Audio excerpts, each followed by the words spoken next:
হিন্দুদের অন্যতম দেবতা শিব। শিব দেবতার পূজা উপলক্ষে আয়োজন করা হয় সভায় আগমন ঘটে 1 লাখেরও বেশি পুণ্যার্থী। তীব্র গরমে দম বন্ধ হয়ে যাওয়া অবস্থা। এমন সময় অনুষ্ঠান স্থল ছাড়তে গিয়ে পদদলিত হয়ে মুহূর্তের মধ্যে শতাধিক মানুষের মৃত্যু হয়। ঘটনায় আহত হয় আরও 1.5 শতাধিক। মঙ্গলবার এমনই এক মর্মান্তিক ঘটনার সাক্ষী হয়েছে ভারতের উত্তরপ্রদেশের হাথরাস জেলা।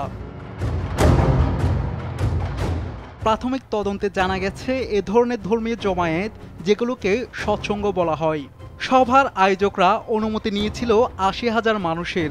তবে এর কয়েক গুণ বেশি মানুষ জড়ো হয়েছিলেন ওই সভায়। মূলত ভোলে বাবা নামে পরিচিত এক স্বঘোষিত ধর্মপ্রচারক এ সভার আয়োজন করেন। সভায় এত মানুষ নিহতের পর বেরিয়ে এসেছে তথাকথিত ধর্মগুরু ভোলে বাবার পেছনের কাহিনী, যা সিনেমার গল্পকেও হার মানাবে।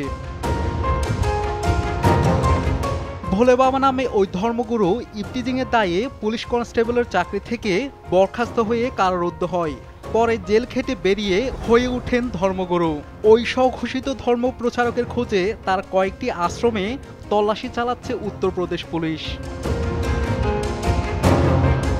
পুলিশ জানিয়েছে, ভোলে বাবা নামে পরিচিত নারায়ণ সাকার হরির আসল নাম সরোজ পাল জাঠব। কাশগঞ্জ জেলার বাহাদুরপুর গ্রামের বাসিন্দা জাঠব ওরূপে ভোলে বাবা উত্তরপ্রদেশ পুলিশের কনস্টেবল ছিলেন। চাকরি জীবনের শুরুর দিকে বেশ কয়েক বছর পুলিশের স্থানীয় গোয়েন্দা বিভাগে কর্মরত ছিলেন।